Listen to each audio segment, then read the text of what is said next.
I was sorting donated coats at the East Bridge shelter when it showed up. Tucked between a worn Bible and a plastic bag of baby socks. The envelope wasn't addressed to anyone. Just cream-colored cardstock, heavy expensive with a gold wax seal, like something out of a catalog for people who own yachts. I knew that seal. I stared at it for a long time before touching it. My hands were still a little damp from scrubbing marker off a cafeteria table, and part of me didn't want to stain it. But part of me, I think part of me already knew what it was. I stepped outside into the alley, where the dumpsters were kept away from the volunteers, the soup pots, and the kids asking for seconds. The envelope trembled slightly in my fingers as I peeled it open. Inside, a wedding invitation. Carson Wilder and Naomi Westbrook. Cordially invite you to celebrate their union. I had to read it twice, 3 times.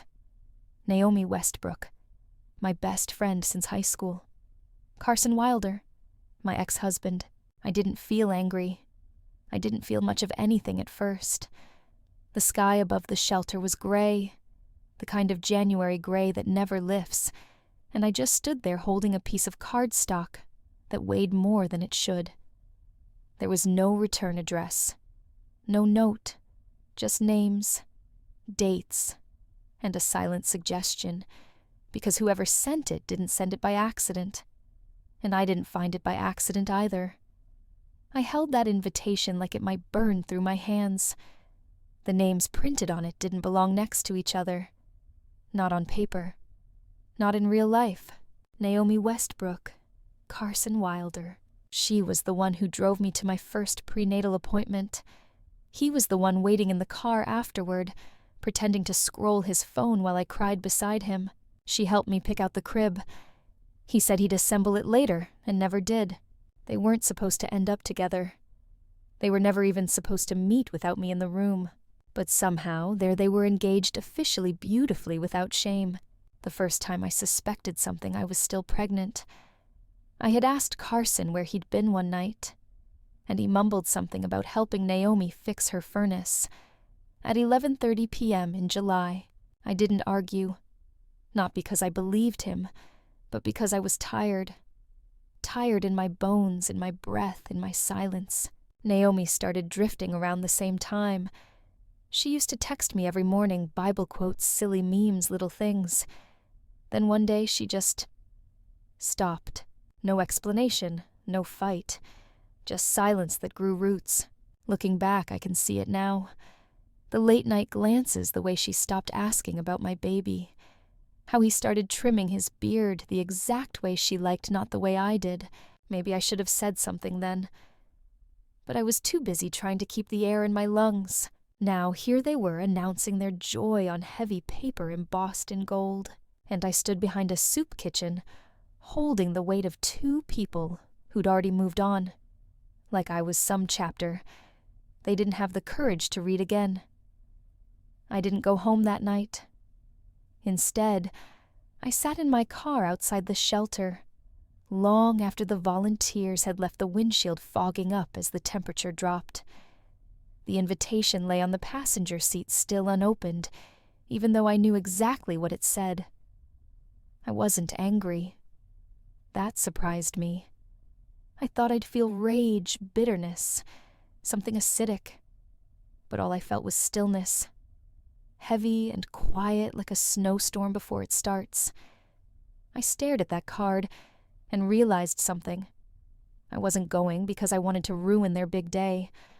I wasn't going to cry or shout or demand anything. I was going because I needed them to see what they left behind, to see who they left behind. 4 sets of small shoes lined up by my door every night.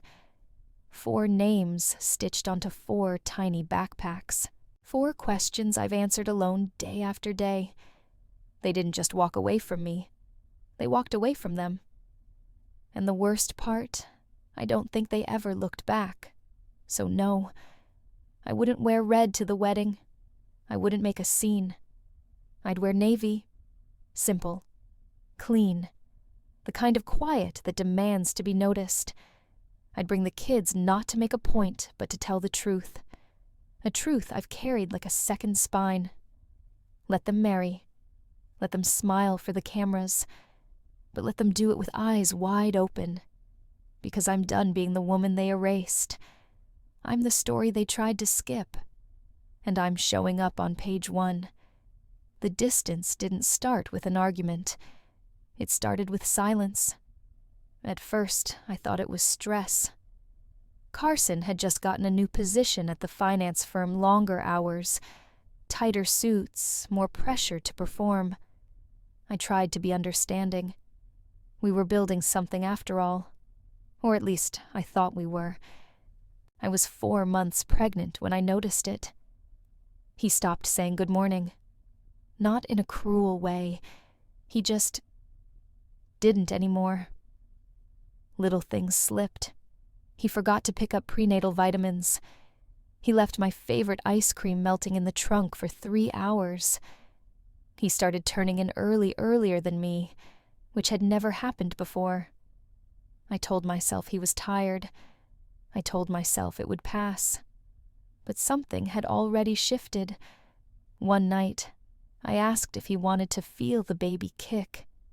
He was brushing his teeth, half-dressed for bed. I pulled his hand toward my belly, excited.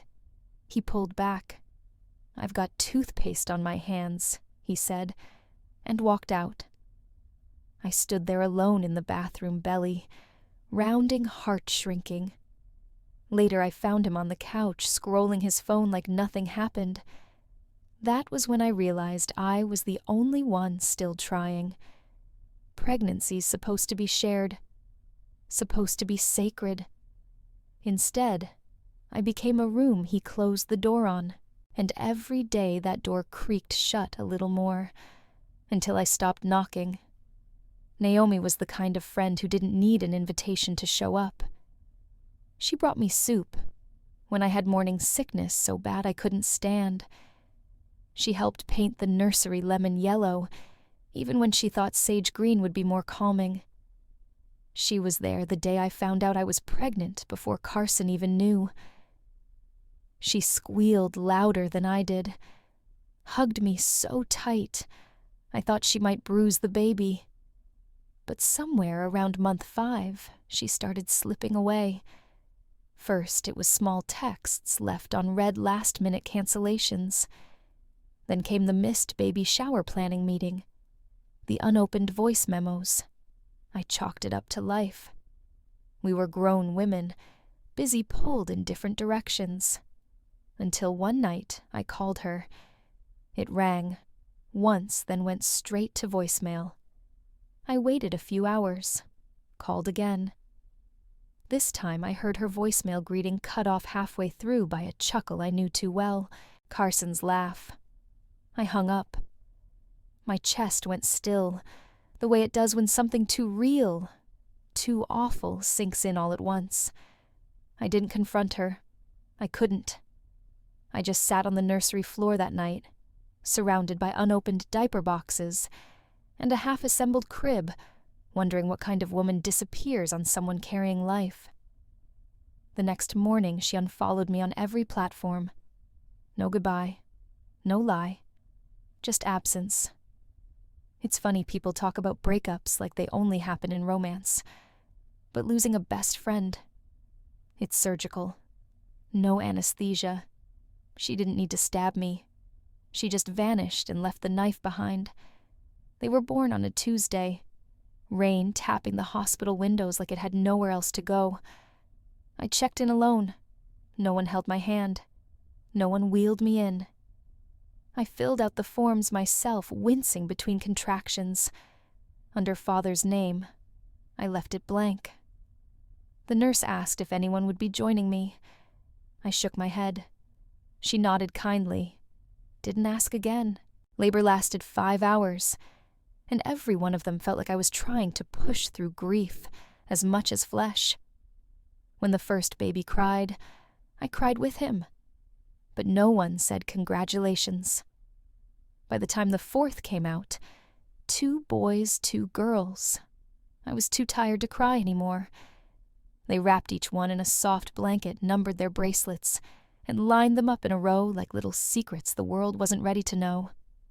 No flowers, no phone calls, no camera flashes. Just quiet. And me. The only sound was the overlapping cries of 4 new lives. And one silence. His. Carson never showed up. Never asked. Never texted. I had brought 4 people into the world that day. He didn't even send a message.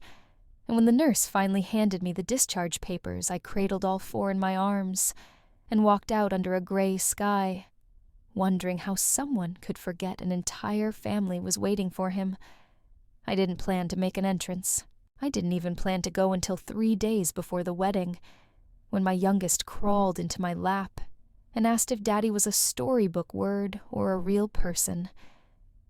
That night, after they fell asleep in a pile on the living room floor, I started laying out clothes. Not costumes, not statements, just clothes. I pulled out the navy dress I wore to a church memorial last fall. It wasn't fancy, but it was clean, modest, the kind of fabric that says I didn't come for attention, but I won't be ignored. For the kids, I kept it simple. White shirts, gray vests, tiny brown shoes that scuffed at the toes, no matter how often I cleaned them. I braided my daughter's hair, the way my mother used to do mine with patient fingers and quiet prayers. I straightened my son's collars, even though I knew they'd wrinkle them before we reached the venue. Then I booked the car. It wasn't about the price. It was about the space. 4 car seats don't fit in an Uber, and I refused to show up in a borrowed minivan with 1 window that didn't roll down. So I booked a black limo, quiet engine, tinted windows, no one to explain myself to. It would be the only part of that day I controlled. While the world outside rehearsed vows and camera angles, I packed snacks, backup clothes, and a note in each child's pocket that said, "You are brave. You are seen. You belong." Because this wasn't just about showing up. It was about being remembered. The morning of the wedding, they woke up thinking we were going on an adventure. "Is this a field trip?" Aria asked, still in her pajama pants, rubbing sleep from her eyes. "No," I said gently, tying her shoelaces. "But it's a place we've never been." Micah packed 3 toy dinosaurs in his backpack without asking. They get nervous when they meet new people, he explained. I didn't correct him. Eli asked if he could bring his crayons just in case there was a boring part. And Sam, the youngest, whispered, "Will there be cake?" like it was the only detail that really mattered. I smiled more that morning than I had in weeks. Not because I wasn't nervous. I was. I could feel it in the way my hands trembled while buckling seatbelts and smoothing collars. But the kids didn't sense it. They were too busy arguing about who got the window seat. Too busy guessing if the limo would have a TV inside. "Are we going to a party?" Arya asked. "Sort of," I said. "Do they know we're coming?" Eli followed up. I paused. "They will." That was enough for them. They didn't ask who they were. They didn't ask why I'd been quiet all week, or why I'd stared at the wedding invitation for hours, like it was a math problem I couldn't solve. Kids don't need full stories.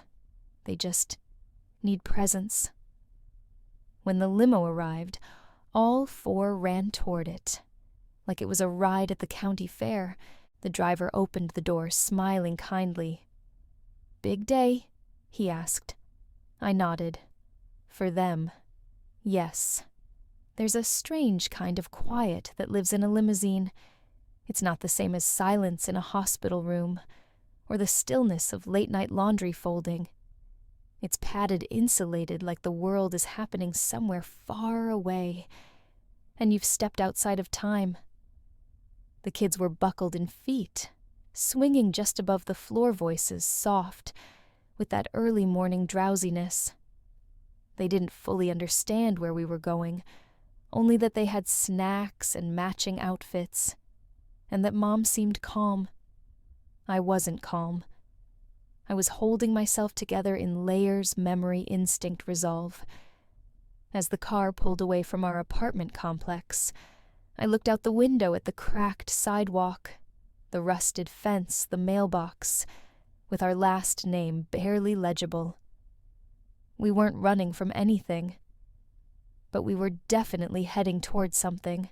I glanced back at them, Micah drawing on a napkin aria, staring at her reflection, Sam humming a tune with no melody, Eli counting how many trees we passed. 4 lives I had grown, protected, held through fevers and nightmares, and questions too big for their bedtime stories. Carson hadn't seen a single one of them, and yet he was the reason we were in this car. I adjusted my seatbelt and let the breath I'd been holding finally escape. This wasn't revenge. It wasn't performance. It was visibility, a quiet arrival, a necessary presence, and a chapter that would no longer be skipped.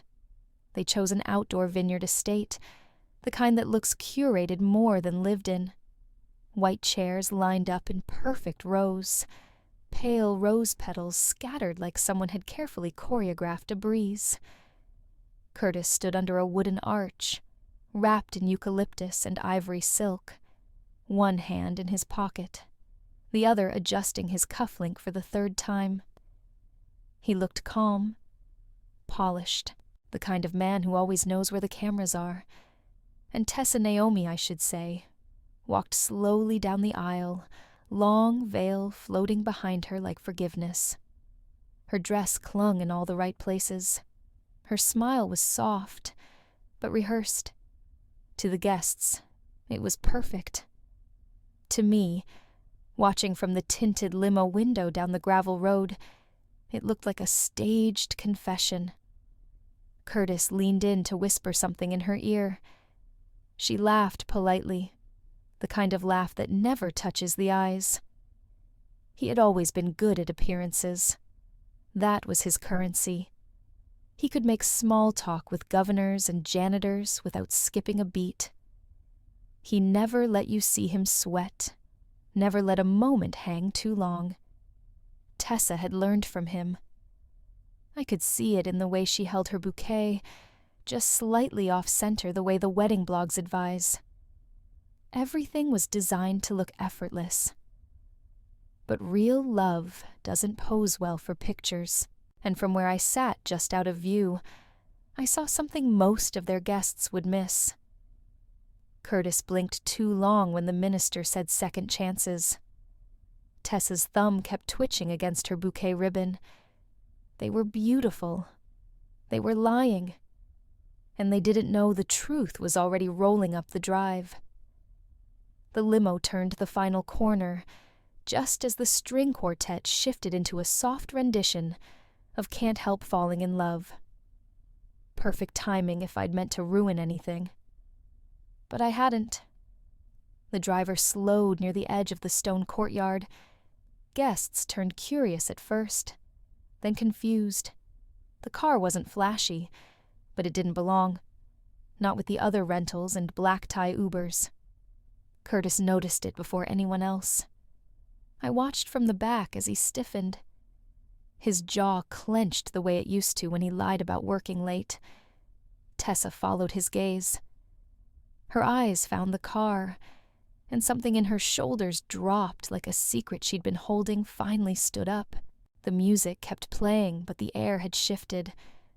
One of the ushers approached the limo, knocked lightly on the tinted glass. I rolled it down halfway. "Ma'am, are you here for the ceremony?" I handed him a small cream envelope. "Give this to the bride," I said, calm as ever. He looked nervous, but nodded. Inside, I could already feel the ripple. I imagined whispers making their way from row to row. Who is she? What's going on? The children stirred behind me. Arya asked, "Are we going in now?" I looked at her small face in the rearview mirror. "Not yet," I said. "They need a moment." And they did, because inside that envelope wasn't a threat. It was a statement. They were about to say, "I do." And I wanted them to mean it, even if they had to say it in front of the one thing they'd hoped would never show up. The truth. In a black limo, with 4 children and no apology. When I stepped out of the limo, the gravel beneath my heels crunched louder than the music. I didn't rush. I took the children's hands, 2 in each of mine, and we walked. Slowly, deliberately, like we had every right to be there, because we did. The chatter stopped before we reached the courtyard. The quartet stumbled, their bows catching in the strings. The officiant froze mid-sentence. Guests turned in waves, confusion melting into recognition, and then into something heavier. Curtis was the last to react. His eyes met mine across the distance, and for a second I saw the man I married before ambition, before ego, before Naomi. Then it vanished. Tessa's lips parted, bouquet lowered slightly. I stopped 10 feet from the altar. The children stood beside me, wide-eyed but calm. Arya leaned into my hip. Sam clutched a crayon drawing in one hand. I looked straight at Curtis, didn't blink, didn't shake, and I said it. "They're yours. That's all." I didn't raise my voice. I didn't cry. Just those 2 words, and they landed like thunder. Curtis didn't move, didn't speak. Tessa turned to him slow and sharp, the way someone does when they realize the fire they smell has been burning longer than they knew. I didn't stay for questions. I nodded to the kids. "Let's go." And we walked away, 5 of us, leaving a ceremony behind, and a reckoning in our wake. No one said the wedding was cancelled. There was no announcement, no dramatic music swell, no one crying out. Wait like in the movies. But people knew. The silence after my sentence had done what no microphone ever could. It cracked the room open. I was already gone by the time the guests started shifting in their seats. But I can picture it. I know how people move when they're trying not to look like they're leaving early. Purses quietly zipped. Programs folded into tight squares. Shoes clacked against marble in hurried politeness. Someone coughed just to break the tension. Someone else muttered, "Was that his ex?" But no one answered. No one wanted to be the first to say what they all knew. Curtis Wilder, the man with the tailored vows and the flawless suit, had just been unmasked in front of 120 people and a drone camera, and no one wanted to be too close to the fallout. They left in waves, small clusters forming in the parking lot like storm debris. Some avoided eye contact with the bride and groom. Some whispered too loudly behind cocktail napkins. Others just left, not angry, just uncomfortable. Because they hadn't come to watch a man get confronted by his past. They'd come for wine photos, curated love. Instead, they got the one thing money can't rehearse: truth. And truth, when spoken calmly, does something cruelty can't. It lingers. Curtis didn't follow me. He didn't call after the kids, didn't rush down the aisle to explain or deny or chase. He just sat. Still in front of the arch, still under the silk and eucalyptus. The officiant had stepped back. The music had long stopped. The chairs were mostly empty. But Curtis stayed seated on the edge of the altar platform, elbows on his knees, hands clasped so tightly, his knuckles turned white. He looked like a man waiting for instructions that would never come. The door I walked through had already closed. The gravel path was silent again. But his eyes kept drifting to that spot, as if he expected me to turn around to apologize for disrupting the scene. He'd always been good at controlling the narrative. But this wasn't a story he could spin. Not when there were witnesses. Not when the truth had a face. 4, actually. I imagine he was replaying it in his head, my words. The way the children stood beside me without fear. The look on Tessa's face when realization broke across it, like glass under pressure. Maybe he thought I'd never come. Maybe he thought I couldn't. But I had. And now all he could do was sit there, suit immaculate tie, slightly crooked the ceremony, unraveling around him like ribbon undone. For the first time, Curtis Wilder looked like what he truly was, a man left standing in a story he no longer controlled. Tessa didn't say anything at first. She just turned, slowly, bouquet still in her hand, fingers clenched so tight the stems snapped beneath the silk wrap. Curtis didn't follow her, didn't reach for her wrist or whisper anything redeemable. He just sat there. So she walked. Through the arch, past the altar, through rows of scattered petals and empty chairs. The hush followed her like a loyal dog. Everyone parted without a word. She didn't run, didn't cry. She moved like someone trying not to wake a sleeping house. The bridal suite door clicked shut behind her, and for a moment the entire vineyard paused. Inside, she stood in front of a gilded mirror, the kind venues rent out for wedding prep photos. She didn't recognize the woman staring back. Her mascara had held somehow, but her mouth had collapsed into a shape she couldn't name. Her veil slid to one side, and she didn't bother fixing it. Tessa had spent months planning every second of this day, from the linen texture on the invitations to the playlist that would guide guests from cocktail hour to reception. She had thought of everything, except Lana, except 4 children with Carson's eyes. The ring was tighter than she remembered. She twisted it once, twice, then slid it off with a breath that caught halfway through. She placed it on the marble vanity, not dramatically, not symbolically, just carefully, like she was putting down something heavy she'd carried too far. No music played in that room. No one knocked. No one asked if she was okay. And for the first time in a long time, she realized she didn't need a rescue. She needed a mirror that told the truth, and a door that only opened outward. The letter sat untouched on the fireplace mantel in the main lounge of the estate. Someone, probably the usher, had placed it there after the ceremony dissolved.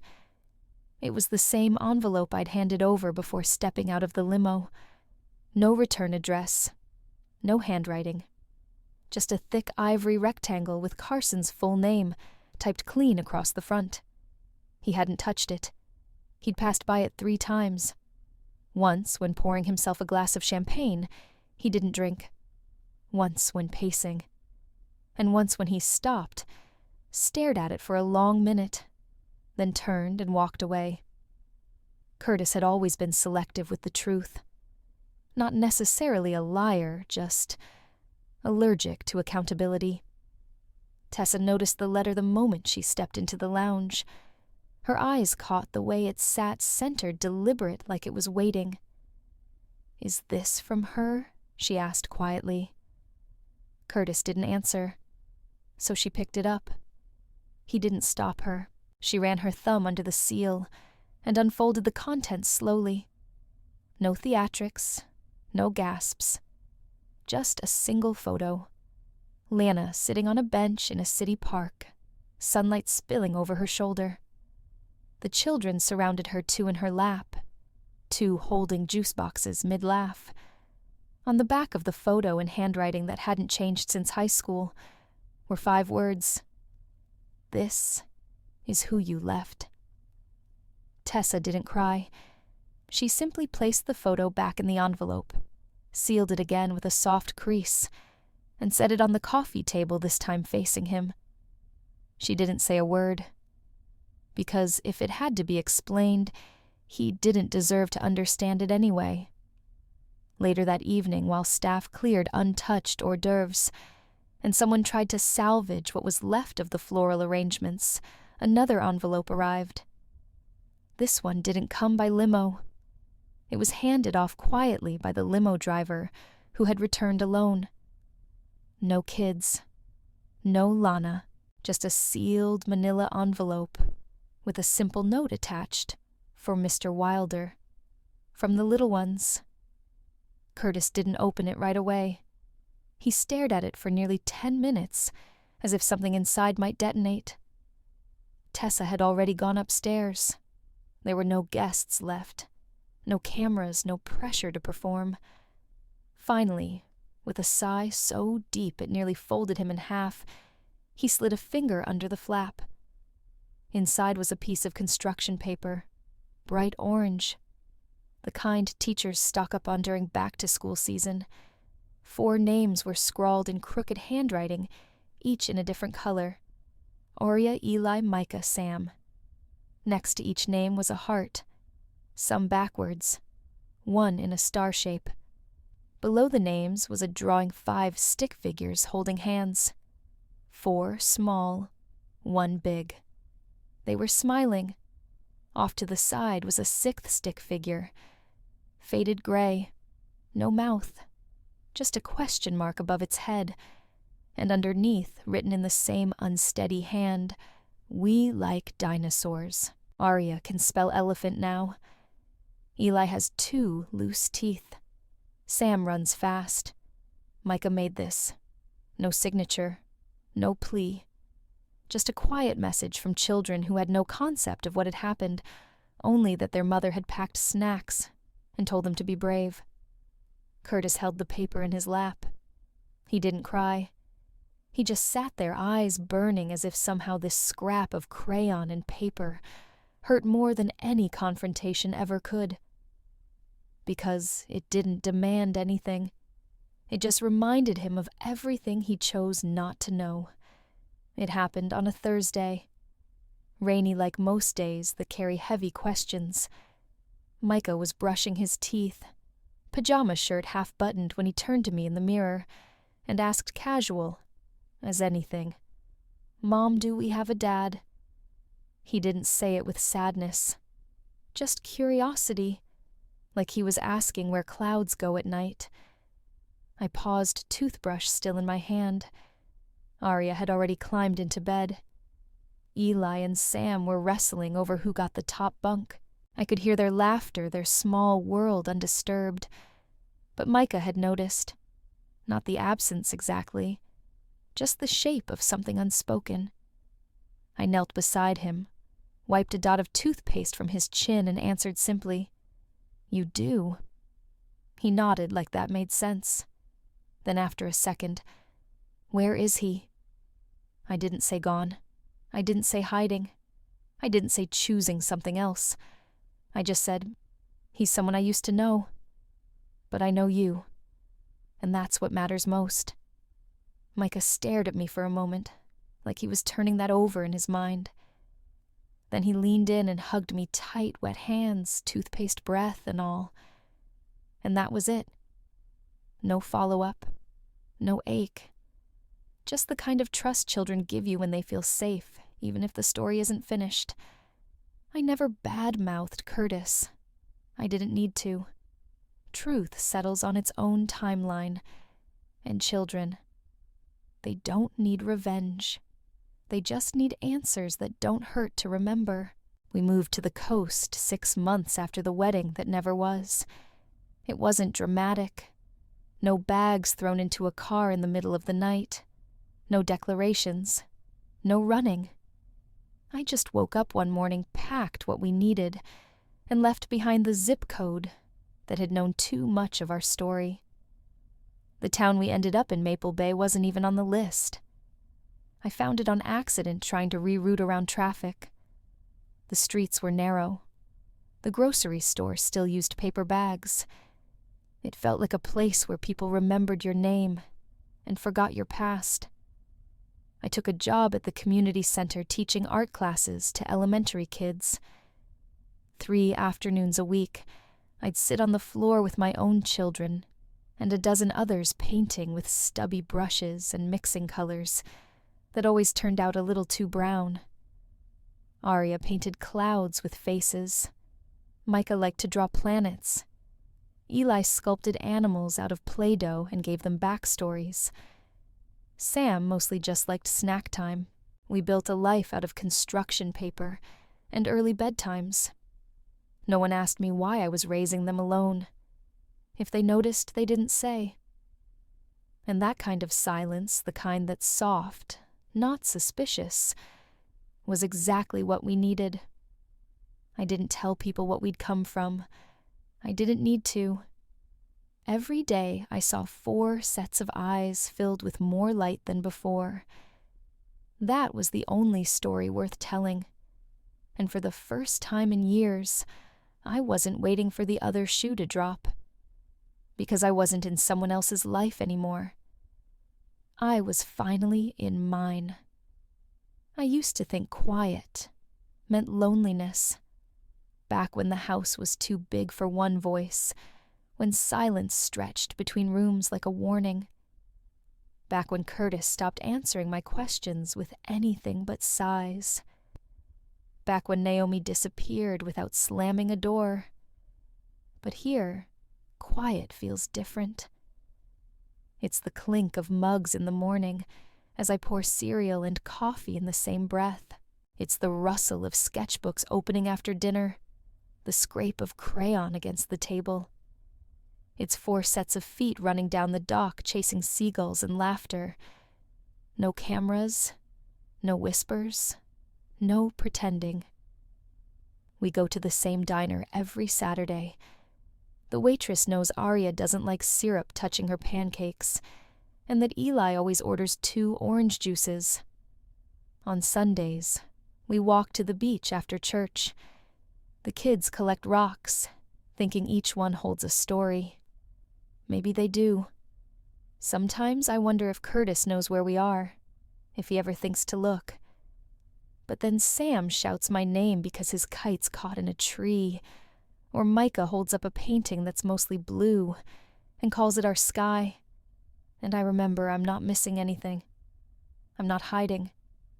I'm healing. There's no schedule here. No pressure to be better, faster, quieter. Just days that start with light and end with tired feet and full sinks. And for the first time, that's enough. We don't have everything, but we have peace. And in this world, that's more rare than most people realize.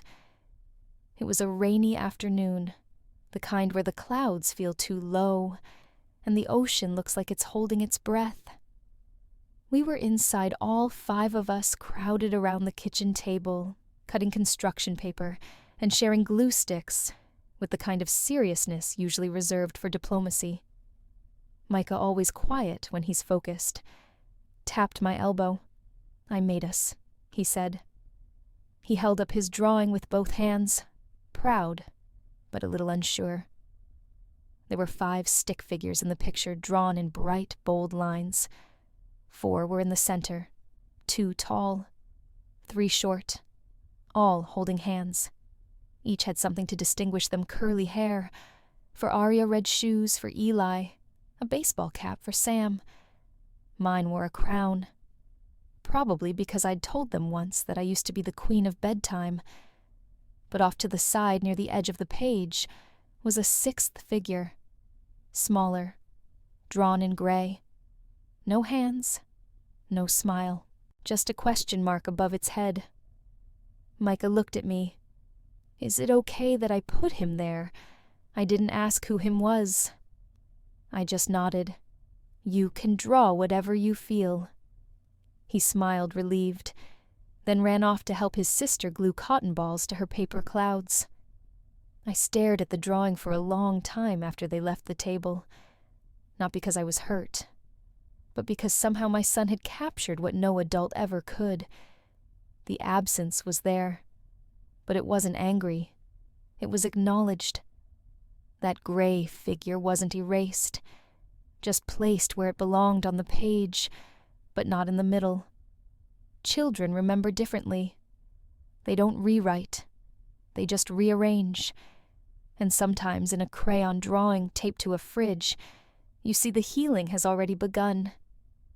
It came on a Tuesday, folded unevenly, and delivered by a neighborhood kid who'd been bribed with 2 cookies and a juice box.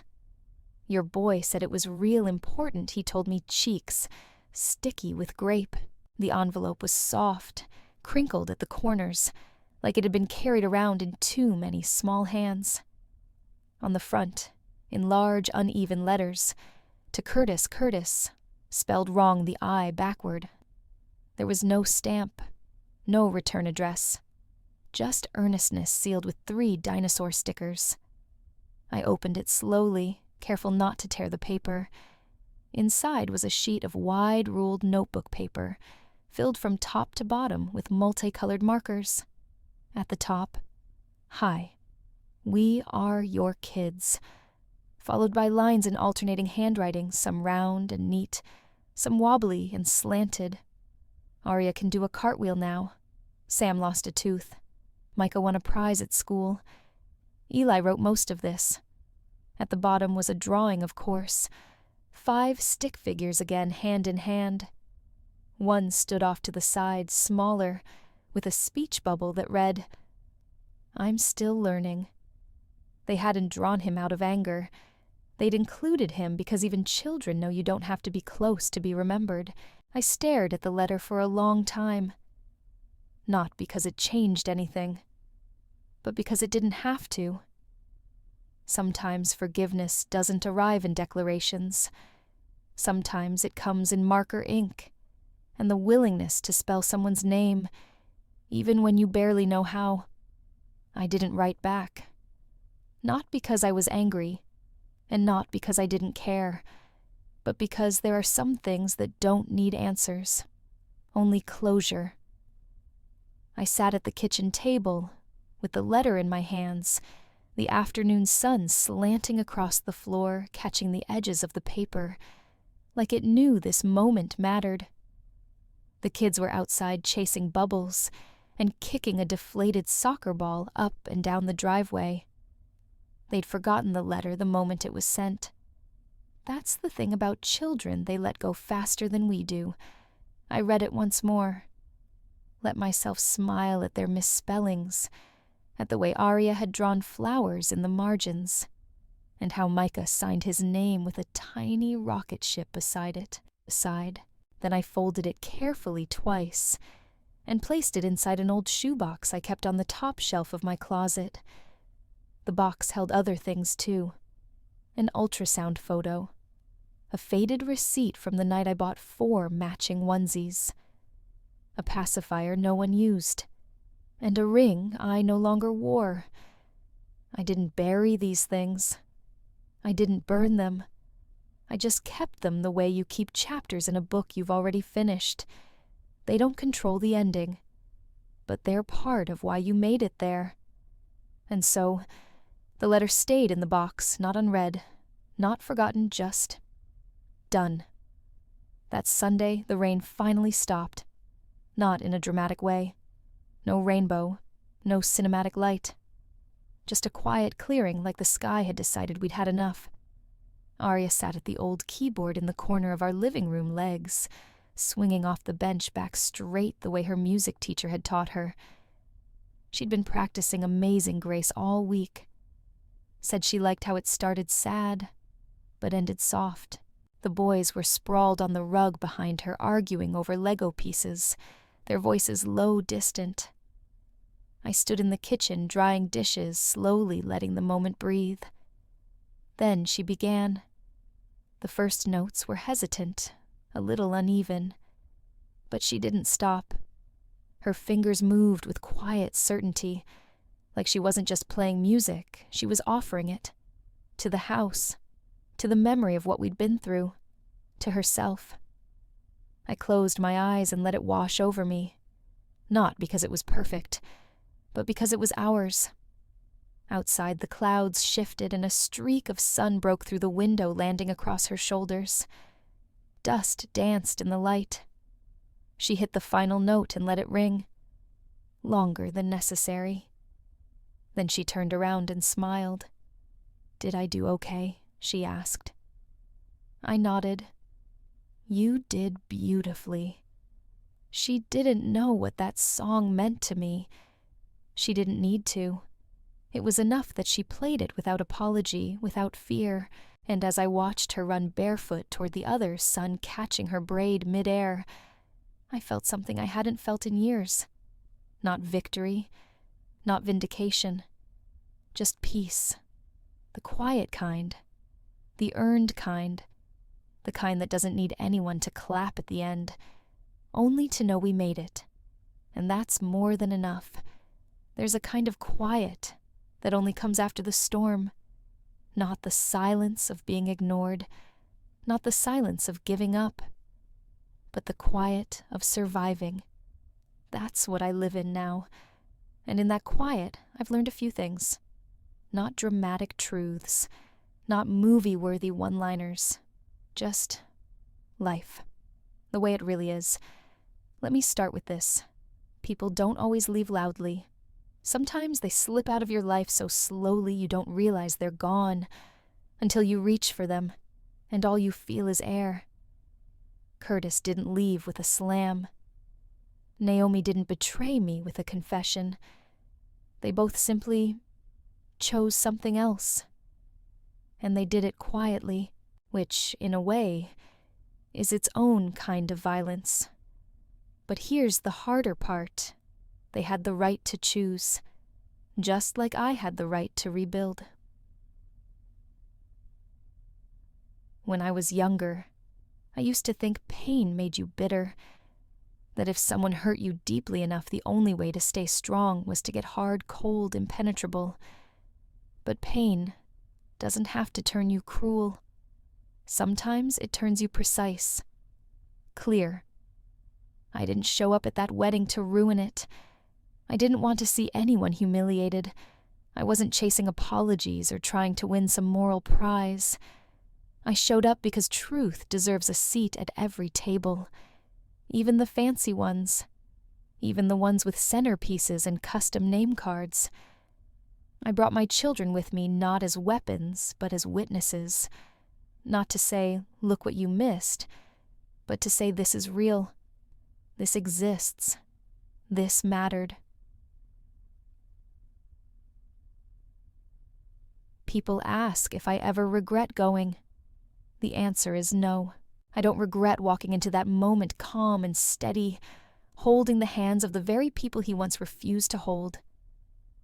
I don't regret saying 2 simple words. They're yours, and letting the weight of them land without fury. Because sometimes, the most powerful thing you can do is speak softly and still be heard. I don't know what Curtis thinks about today. Maybe he tells himself a different version. Maybe he avoids the mirror. Or maybe he's changed in ways I'll never see. But I'm not waiting on that story anymore. I stopped auditioning for someone else's definition of worth. I stopped measuring my value by who stayed. Why do the kids still ask questions sometimes? Not painful ones, just curious. Like, why don't we have old baby pictures with Dad? Or did he have brown eyes like mine? I answer the way you answer, when the truth is too heavy to drop, but too sacred to hide. I tell them he gave you something life, but everything after that, that was us. And they smile, because that's enough for them. And me, I'm not bitter. I'm tired sometimes. I'm stretched. But I'm not bitter. Bitterness is a kind of cage, and I've lived in enough small spaces. Now I live in something wider. Not louder. Wider. It's built from bedtime routines and mismatched socks, and school art stuck crooked to the fridge. It's made of real apologies, like when I burn the toast or forget picture day, and small victories like when Sam reads a full sentence without help. No one claps for this life, but it's the kind of life that holds. If you've ever been left really left, you'll know what I mean when I say this. You don't need closure to keep walking. You just need ground under your feet. You won't always get the truth wrapped neatly in a letter. Sometimes the only truth you'll get is how you choose to show up the next day. And I showed up. For myself. For them. And eventually, one quiet morning, when I wasn't looking for it, peace showed up for me too. You see, healing doesn't come with fireworks. It comes with full sinks, clean laundry, and kids who sleep through the night. It comes when your heart stops flinching at old names, when your worth doesn't shiver under someone else's silence. Healing is slow, but it sticks, and once it arrives, it doesn't ask for permission to stay. So if you're still in the middle of the leaving, if someone you trusted is slipping out without a sound, let me tell you what no one told me. You will survive this. You'll cry more than you thought possible. You'll lose things that were never yours to keep. But one day, you'll wake up and realize the quiet no longer scares you, because you filled it with your own voice, your own rules, your own people. You don't need to be loud to be whole. Sometimes just living well is the loudest thing you'll ever do.